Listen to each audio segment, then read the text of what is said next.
नमस्कार। मेधज astro channel पे मेधज परिवार और संस्कार में आप सबका बहुत बहुत स्वागत है। दिन 5 मई 2026, तिथि श्री मापनोती, तिथि है चतुर्थी तिथि। चतुर्थी तिथि एक रिक्ता तिथि है जो शनि देव के अनुसार फल देती है। चतुर्थी तिथि गणेश जी को सिग्निफाई करती है। गणेश जी विघ्न विनाशक हैं। क्यों? उन्होंने सबसे ज्यादा विघ्न देखे हैं लाइफ में, तो वो विघ्न के देवता हो गए। जो देवता या मनुष्य या इंसान, जो भी प्राणी जितने ज्यादा जिस सिचुएशन को फेस करता है वो उसका मास्टर हो जाता है। गणेश जी ने सबसे ज्यादा विघ्न देखे तो विघ्न के मास्टर हो गए। शिव जी को सबसे ज्यादा ज्ञान है तो वो ज्ञान के देवता हो गए। देवी ने सबसे ज्यादा भय का सामना किया है तो वो भय मुक्त विनाशिनी हो गई। देवी भय हरने वाली हो गई। इस प्रकार से हमको अपने जीवन को सीरियसली लेना है। We have to take our birth very very seriously. क्यों? अपने लिए नहीं, अपनों के लिए। कुछ लोगों की अप्रोच होती है, हम ऐसे ही हैं, हम ऐसे ही रहेंगे। भाई आपको मालूम होना चाहिए आप एक सामाजिक प्राणी हैं। आपकी एक माँ है, एक पिता है, एक परिवार है, एक समाज है।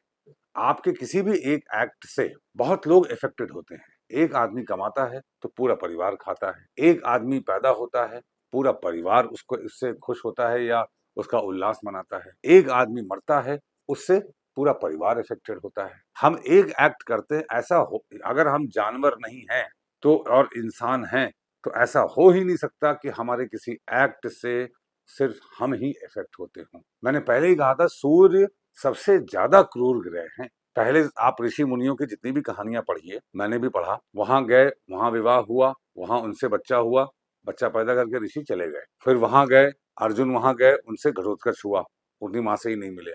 फिर भीम वहां गए, उनसे ये पुत्र अर्जुन से सॉरी वो अभिमन्यु पैदा हुआ, भीम से घटोत्कच पैदा हुआ। जितने भी देखिए ये सारी कहानियां ये क्या बताना चाहती हैं कि जो मेल और फीमेल एनर्जी है, फीमेल एनर्जी इज समर्पण, nourishment, mail energy is commitment. आप यदि पुरुष है तो आप समझिए कि आप कुछ भी बुरा कर्म करेंगे, कोई भी कर्म करेंगे, वो आपके निश्चित रूप से बच्चों में आएगा। और ये बात मैंने कई वर्षों पहले जानी थी, उसके बाद मैंने अपने जीवन में भी बहुत परिवर्तन किया। यदि आप स्त्री हैं तो आप ये समझिए कि आपको आपके ऊपर एक जिम्मेदारी है ज्ञान को देना, because mother is the first teacher. और ज्ञान देने के लिए आपको ज्ञान अर्जित करना पड़ेगा। आपकी ये जिम्मेदारी है कि आप संस्कारों का पालन करें और करवाएं। पिता जहां भी होगा उसके जैसे भी कर्म होंगे वो बच्चों पे असर करेंगे। 9th हाउस पिता बाढ़े पूत पिता के धर्मा, 9 is the only number which repeats itself. अगर फादर कहीं पे शराब पी के होगा, हवाला कर रहा होगा, रेपिस्ट होगा, कोई व्यभिचार कर रहा होगा, वो फादर निश्चित रूप से ये समझ ले कि उसके बच्चों पे इसका असर आने वाला है। और अगर सत्कर्मों में है, पुण्य कर्म कर रहा है, अगर जीवन में कहीं कुछ बच्चों से गलती भी हो रही है तो पिता का पुण्य उसको बचा लेगा। This is the only philosophy between of relative motion between sun and moon. कहीं पे कोई भी भगवान वगैरह जो भी बातें हैं, किस्से कहानियों में हैं, वो सिर्फ एक सिंबॉलिक हैं हमारे जीवन को सुधारने के लिए और हमारे जीवन शैली के उत्तम रूप का निर्धारण करने के लिए। नारद जी ने विष्णु जी से ये कहा, ना आपने कभी नारद जी को देखा, ना आपने कभी विष्णु जी को देखा। दुर्गा सप्तशती हम पढ़ते हैं, देवी का नवरात्र में मनाते हैं, देवी साधना करना चाहते हैं, करते हैं, पाठ करते हैं। और यदि आप देवी का जो साक्षात रूप है, बाल रूप, माँ का रूप, बहन का रूप, पत्नी का रूप, दोस्त का रूप, रिश्तेदार का रूप, किसी भी स्त्री का रूप, उस रूप में यदि आप उसकी पूजा नहीं करते, उसका सम्मान नहीं करते, आपको देवी नहीं फल सकती हैं। आप ज्ञान मार्ग पे नहीं हैं, भगवान शिव कुछ नहीं कर सकते। विष्णु जी की तरह आप अगर लोगों को पालने का, नरिश करने का इंटेंशन नहीं रखते, भगवान की आप पूजा करना चाहते हैं, आपको उसके जैसा होना पड़ेगा। यमराज की आप पूजा करेंगे, आपको डिसिप्लिन होना पड़ेगा। सूर्यदेव की पूजा करना चाहते हैं भगवान सूर्य आप पे कृपा करें, आपको मर्यादा पुरुषोत्तम बनना पड़ेगा, अपनी बात पे टिकना पड़ेगा। सन इज वेरी क्रूर। आप कुंडली में यहां भी सन होगा, क्रूरता होगी। चलिए एनीवे, तो चतुर्थी तिथि है। चतुर्थी तिथि का स्वभाव रिक्ता तिथि है, शनिदेव की तरह होता है और मंगलवार को ये विशेष कोई योग नहीं बनाती है और चंद्रमा इसके कारक ग्रह हैं। शनि और चंद्र की युति, शनि और चंद्र का संबंध जिस तिथि से हो जाए, भाई शनि काल हैं और चंद्रमा उसी शिव और पार्वती हैं। शनि और चंद्र अर्धनारीश्वर हैं। चतुर्थी तिथि ऐसी तिथि होती है जहां पे कुछ कष्टों के बाद यदि कष्टों का सामना आपने बहादुरी से किया तो जो आपको राजयोग मिलेगा वो कभी खत्म नहीं होगा। और उस अभाव को आपको एक्सेप्ट करना पड़ेगा जो एक रिक्ता तिथि देती है। तो चतुर्थी तिथि जब होती है तो वृषभ और कुंभ राशि दग्ध होती है। वृषभ में कोई वक्री ग्रह है? नहीं है। कुंभ में कोई वक्री ग्रह है? राहु है। तो राहु महाराज की वजह से ये तिथि अत्यंत शुभ हो गई। आप इस बात को समझने की कोशिश कीजिए। नक्षत्रार्थ हरते पापम, नक्षत्र है ज्येष्ठा नक्षत्र। तो जब ज्येष्ठा नक्षत्र होता है तो अश्विनी, पुष्य और स्वाति देखिए एक्टिवेट हो जाता है। अश्विनी में कोई प्लैनेट है? मुझे लगता है अश्विनी में अभी कोई प्लैनेट नहीं है। फिर भी चूंकि अश्विनी जागृत हो रहा है और मंगलवार को अश्विनी सर्वार सिद्धि है, तो आप अश्विनी के अनुसार कार्य करिए तो सर्वार सिद्धि का फल मिल जाएगा। ये मैं समझाना चाहता हूं इन पंचांग के वीडियोस द्वारा। अब अश्विनी क्या मतलब आप समझिए लेमैन में, घोड़ा। आज अगर यदि आप घोड़े को थोड़ा सा चना खिला दीजिए, पुरस्कार दीजिए, घोड़े का पैर छू लीजिए, घोड़े को हक कर लीजिए, घोड़े को प्रणाम कर लीजिए, तो मंगलवार को अश्विनी का सर्वार सिद्धि का फल मिल जाएगा। अब मंगलवार को ज्येष्ठा आज का नक्षत्र कोई बहुत अच्छा योग नहीं बना रहा है, मगर मंगलवार को जो अश्विनी जागृत हो रहा है ये बहुत अच्छा योग बना रहा है। अगर आपकी कुंडली में कोई प्लेनेट स्वाति में अगर है तो भी सर्वार सिद्धि का फल मिल रहा है। ये सबसे इंपॉर्टेंट है। अगर मान लीजिए कि आपकी कुंडली में अश्विनी में भी कोई प्लेनेट है, उत्तरा भाद्रपद में भी है, कृतिका में भी है, अनुराधा में भी है, अश्लेषा में भी है, धनिष्ठा में नहीं है, शतभिषा में नहीं है, पूर्वा भाद्रपद में नहीं है, तो आपके लिए मंगलवार से बेस्ट है। अब देखिए शतभिषा में अब आज शतभिषा मृत्यु योग बना रहा है, शतभिषा में राहु है। इससे हम क्या समझेंगे? ये हमको समझने वाली बात है। मंगलवार है ना, भारत आयुष्यवर्धन मंगल। अब शतभिषा मंगलवार को मृत्यु योग बना रहा है, इसका मतलब राहु है शतभिषा में जो मंगलवार को एक्टिवेट होकर मृत्यु योग बना रहे हैं। राहु क्या है? Unknown fear.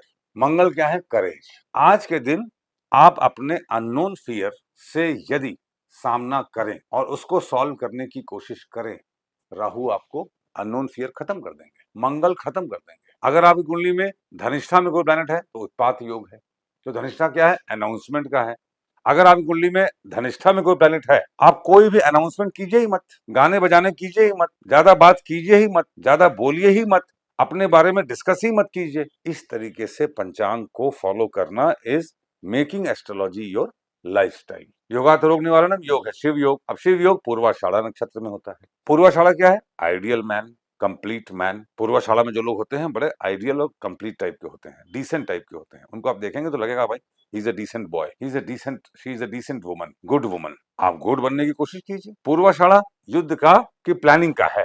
तो आज आप कोई भी कार्य करने के लिए प्लान अच्छे से कर सकते हैं तो आपको आकाशीय कृपा शिव योग के रूप में मिलेगी। करणात् कार्य सिद्धि कारण है भवकरण। भवकरण के स्वामी सूर्यदेव होते हैं और सूर्यदेव आज हैं भी भरणी नक्षत्र में। ये भरणी के स्वामी यमराज और सूर्य वहां पे खुश नहीं होते। इसका मतलब अगले कुछ दिन जब तक सूर्यदेव भरणी में हैं, आप एक बार मैटरनिटी होम या वो अस्पताल जहाँ पे गर्भवती महिलाएं हों या किसी हाथी को खिलाना, भगवान गणेश के जो भी मंत्र हों उनको सुनना, उनको पढ़ना, सूर्यदेव का ध्यान करके ये बड़ा श्रेयस्कर होगा। और वैसे भी सूर्यदेव को प्रसन्न किए बिना आप इस भवसागर को पार नहीं कर पाएंगे, क्योंकि सूर्यदेव हम लोग के अल्टीमेट पप्पा हैं और अल्टीमेट पप्पा जब उठते हैं तो पापा को पसंद नहीं है अगर बच्चे सो रहे होते हैं। तो मैं बार बार कह रहा हूं कि सुबह सूर्योदय से पहले नहा के तैयार होके यदि आप सूर्यदेव को प्रणाम करेंगे तो ही सूर्यदेव प्रसन्न होंगे। और आपको वो सूर्यदेव देखिए ऐसे वाले पप्पा हैं ओरिजिनल वाले, वो पुच्ची लेने से, खुश होने से, प्लीजिंग बातें करने से खुश नहीं होते। वो डिसिप्लिन पसंद करते हैं। जैसा आप रहिए, जैसा वो चाहते हैं वैसा आप रहिए, तो वो खुश होंगे, तो आपको फिर सारे कष्ट हर लेंगे। सारे प्लैनेट सूर्यदेव से एनर्जी लेते हैं, तो ऑल इज योर्स। चंद्रमा है भाई बाधक है, चंद्रमा ज्येष्ठा में ही है, आपका मन ही आपकी बाधा है और चंद्रमा ज्येष्ठा नक्षत्र में है। कोई विशेष योग नहीं बन रहा है मंगलवार को, मगर मंगलवार को ज्येष्ठा कोई बुरा भी नहीं होता है। अब देखिए जो वार है वो राशि लॉर्ड भी होता है। राशि लॉर्ड जो होता है वो वार को सिग्निफाई करता है, ठीक है ना। आप देखिए कर्क राशि में कोई प्लेनेट है क्या आज आपकी कुंडली में? वो भी एक्टिवेट होगा आज। और जैसे कर्क राशि में पुष्य नक्षत्र होता है, पुष्य में कोई प्लेनेट है वो आपको सर्वार सिद्धि योग देगा। इसलिए पंचांग सिर्फ जो आज पंचांग आप देखेंगे जो दिखता है आपको दीर्घ पंचांग में या इधर उधर कहीं पे भी, वो ही सच नहीं है, उसके अंदर की डिटेलिंग भी सच है। अब जैसे आरूढ़ लग्न मैंने सिखाया आपको, आरूढ़ लग्न आज देखिए तो चंद्रमा है वृश्चिक राशि में, ठीक है।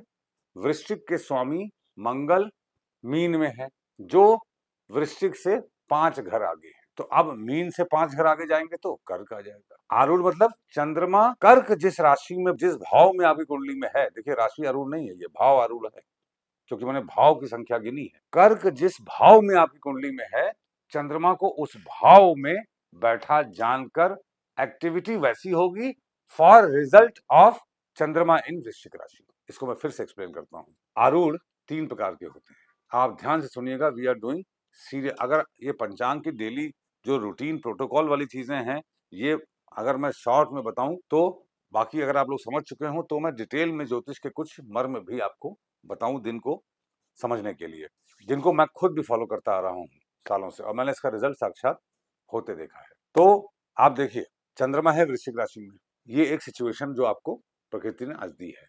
मगर आरूढ़ चंद्रमा कहीं और होंगे, जहां होंगे वो कोई एक भाव होगा और वो कोई एक राशि होगी। दोनों सेम हो ऐसा जरूरी नहीं है, हो भी सकते हैं, नहीं भी हो सकते हैं।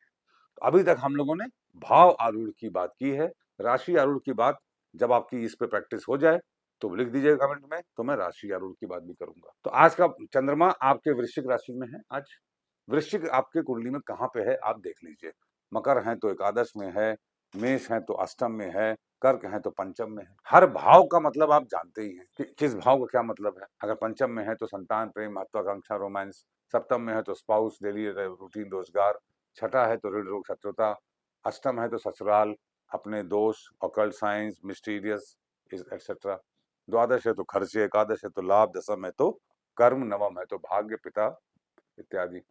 तीसरा है तो पराक्रम एक्सेट्रा। तो किसी भाव में है वो सिचुएशन आपको मिली है। मगर चंद्रमा आरूढ़ किस भाव में है, तो आरूढ़ जहां पे कर्क जिस भाव में आ रहा है, कैसे आया, चंद्र वृश्चिक में है तो वृश्चिक के स्वामी मंगल मीन में है तो 5 भाव आगे, वहां से 5 भाव आगे जोड़ेंगे तो ये आएगा कर्क, जो कि अब कर्क अगर आपकी कुंडली में मान लीजिए सेकंड हाउस में है, आपका मिथुन लग्न है, तो आप कुटुंब में, कोष में, अर्थ के लिए, पैसे के लिए इवेंट्स को एक्टिवेट करेंगे और रिजल्ट मिलेगा जहां पे वृश्चिक है। एक्टिविटी एट वेयर कर्क is and result is at where वृश्चिक इज। अब इसमें राशि आरूढ़ जब बताऊंगा तब मैं, राशि क्या है, रिसोर्स है। आपको कहां से चंद्रमा को बैठ के रिसोर्स मिल रहा है, कहां से बैठ के एक्टिविटी हो रही है और कहां से बैठ के रिजल्ट हो रही है। तो आपको टफ लग रहा होगा, मगर इतना भी टफ नहीं है कि आप इसको समझ ना पाए। जैसे आप पिज्जा खाते हैं, बाहर घूमने फिरने की प्लानिंग करते हैं, अपने कपड़ों के पहनने की प्लानिंग करते हैं, अपने रिश्तों में मैनिपुलेशंस करते हैं, झूठ बोलते हैं, जिस प्रकार के दंड फंद आप करते हैं, उससे कम दिमाग लगाने पे भी ये बात आपको समझ में आ जाएगी। और अगर ये बात आप बाधक, महाबाधक, आरूढ़, लत्ता, वेद, सर्वतोभद्र, वार के नक्षत्र, 8-10 चीजें यही हैं, डेली आप समझिए और भगवान शिव की कृपा साक्षात प्राप्त कीजिए। घर से बाहर निकलने से पहले मंगलवार है तो गुड़ खाकर निकलिए। Thank you very much.